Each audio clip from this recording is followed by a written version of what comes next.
अहमद, मैं अगर आपसे आगाज़ करती हूँ, ये कहिएगा कि पाकिस्तान के लिए कितना चैलेंजिंग टाइम आप समझते हैं, कैसे वक्त में बड़ा हसास नौयत का ही मामला है।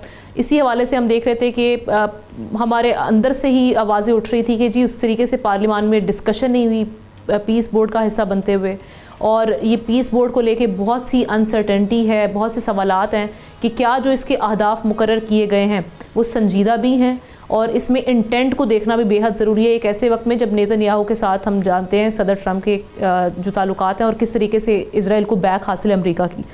और फिर पैलेस्टीनियन अथॉरिटी रिप्रेजेंटेटिव का ना होना इस पीस बोर्ड में, ये भी कई सवालात सामने आ रहे हैं उसको लेकर। पाकिस्तान का इम्तिहान है, किस तरीके से बैलेंस किया जाए, क्या किया जा सकता है इस सिलसिले में? जी बहुत शुक्रिया।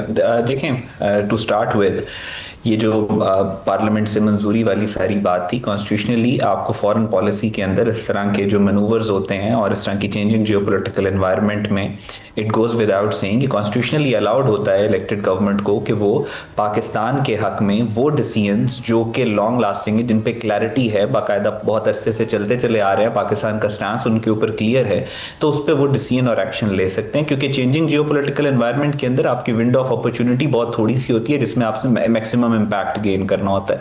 और उसके अलावा बाकी भी जो ममालिक जिन्होंने पीस बोर्ड में शमूलियत इख्तियार की, उनमें कहीं पे भी इस तरीके से फॉर्मल जो डिबेट है पार्लियामेंटेरियन वो उस तरीके से नहीं हुई क्योंकि इसकी नेचर डिफरेंट थी, number one. Number two, Pakistan का जो स्टैंस है वो गाजा को लेकर, फ़लस्तीन को लेकर वो बहुत क्लियर है। And I take the liberty to say कि पूरे मुस्लिम वर्ल्ड में जितनी क्लैरिटी पाकिस्तान को फ़लस्तीन के ऊपर है, उस क्लैरिटी का पब्लिकली एंडोर्स जो या पब्लिकली इजहार किसी और मुस्लिम मुल्क ने नहीं किया जिस तरीके से पाकिस्तान ने किया।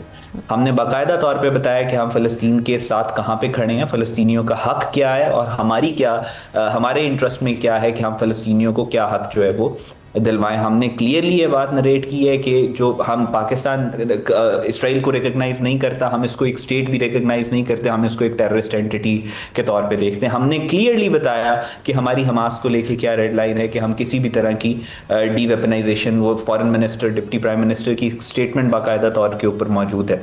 तो पाकिस्तान ने अपने ifs and buts and goes and no go areas को बहुत क्लियरली आइडेंटिफाई कर दिया है पूरी दुनिया के सामने। जब एक मुल्क इतना क्लैरिटी के साथ किसी अकॉर्ड के अंदर जाता है तो उसको निगोशिएट करना उसके लिए आसान हो जाता है। हमने पूरी दुनिया को बता दिया कि हम क्या कर सकते हैं, क्या नहीं कर सकते। और उसके बाद पाकिस्तान का अब जितना भी जियोपॉलिटिकल वेट है वो मुस्लिम वर्ल्ड का जो अलायंस एक बना हुआ है पीस बोर्ड के अंदर के जो मुस्लिम कंट्रीज हैं, वो जो प्रपोजल्स दे रही हैं, वो जो नेगोशिएशंस कर रही हैं, वो जो अपने इंटरेस्ट को प्रोटेक्ट कर रही है, पाकिस्तान का वेट उनके साथ ऐड हो गया है, विच विल जो ये जियोपॉलिटिकल एनवायरनमेंट मिडल ईस्ट के अंदर है उसमें स्टेबिलिटी लाने में अपना कलीदी किरदार अदा करेगा। तीसरा इंपॉर्टेंट पॉइंट ये है कि ये जो पीस बोर्ड है, ये किसी भी तरह के जो इस तरह के इनिशिएटिव्स होते हैं, ये लेंथी प्रोसेस होता है। पिछले 80 साल से इस्तेसाल चल रहा है फलस्तीन के लोगों, 80 भी नहीं 100 साल होने वाले हैं तकरीबन, अगर इसको आप हिस्टोरिक तो इसका सोल्यूशन भी थोड़ा सा लेंथी प्रोसेस होगा। पीस बोर्ड अभी कंसिलिएटरी फेज के अंदर है, अभी वहां पे आइडियाज डिस्कस हो रहे हैं। जब वहां पे मार्को रूबियो ने भी ये बात कही थी, जब वहां पे फाइनलाइजेशन आएगी तो फिर एक कदम आगे बढ़ेगा और इसमें कई कदम आगे बढ़ने के बाद कोई कहीं पे हम इंप्लीमेंटेशन की बात करेंगे। हमारा प्रॉब्लम ये है कि हम अभी इस कंसिलिएटरी फेज के ऊपर ही मतलब एक हम हाइपोथेसिस जनरेट कर लेते हैं और हम स्पेकुलेशंस की तरफ चले जाते हैं, हम रियलिटी से अपने आप को दूर करें। अभी ये इनिशियल फेज है, इसमें बहुत ज्यादा निगोसिएशंस होगी, बैक एंड फोर्थ चलेगी। कोई हमारे मुखालिफ हैं कि कहीं पे वो अपने इंटरेस्ट को प्रोटेक्ट करने में कामयाब होंगे, कहीं पे हम अपने इंटरेस्ट को प्रोटेक्ट करने में कामयाब होंगे। इसी तरीके से डिप्लोमेसी चलती है, लेकिन अभी इनिशियल स्टेज है, हमें वेट करना चाहिए चीजों को फॉर्मलाइज होने का, उसके बाद फिर बात करना ज्यादा बेहतर है। ठीक, मैं चीज अगर एक आमना अहमद से पूछूं, अहमद आप बड़े तजर्बेकार हो गए हैं माशाल्लाह, यंग होते हैं, बहुत सारी चीज़ों को अच्छी तरह समझ रहे होते हैं इंटरनेशनल सतह पे।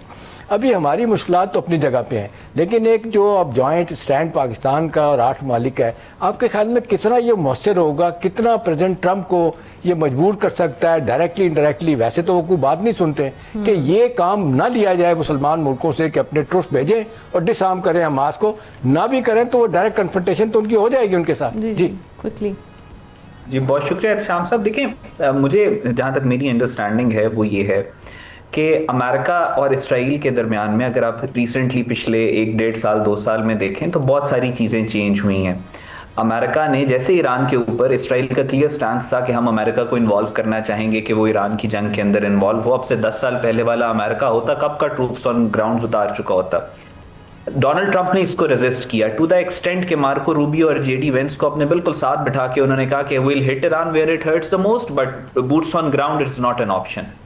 दूसरी बात, जब ये वेस्ट बैंक की एनेक्सेशन की बात की, मार्को रूबियो इसराइल में थे, मार्को रूबियो ने किस तरीके से अब्रप्टली उसको जवाब दिया कि ये बहुत ही फजूल बात है, ऐसा नहीं होगा, इसराइल एनेक्स नहीं करेगा। अमेरिका के फॉर्मर प्रेसिडेंट ने ये कहा कि ईरान मिडिल ईस्ट में जो जंगें हो रही हैं वो सिर्फ नेतन्याहू को इक्तदार में रखने के लिए हो रही। और डोनाल्ड ट्रंप ने रिसेंटली टकर कार्लसन को व्हाइट हाउस में बुला के इसराइल से रिलेटेड स्टेटमेंट दिया, विच इज, टकर कार्लसन का आपको मालूम है कि वो पोस्टर बॉय हैं एंटी इसराइल सेंटिमेंट के।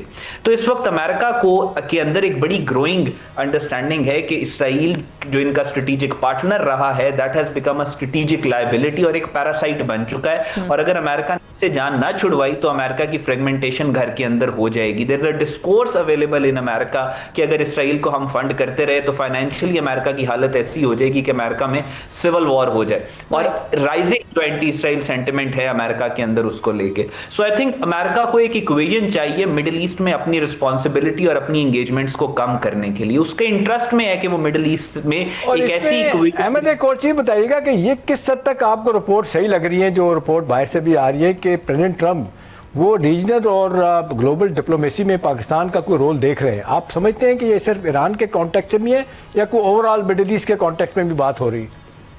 नहीं, देखिए, नेचुरली अगर अमेरिका अपनी स्ट्रेटेजिक रिट्रेंचमेंट की पॉलिसी या मोनरो डॉक्ट्रिन की तरफ वापस जा रहा है तो अमेरिका को एक सेंस ऑफ स्टेबिलिटी या परसेप्शन ऑफ स्टेबिलिटी चाहिए मिडिल ईस्ट के अंदर।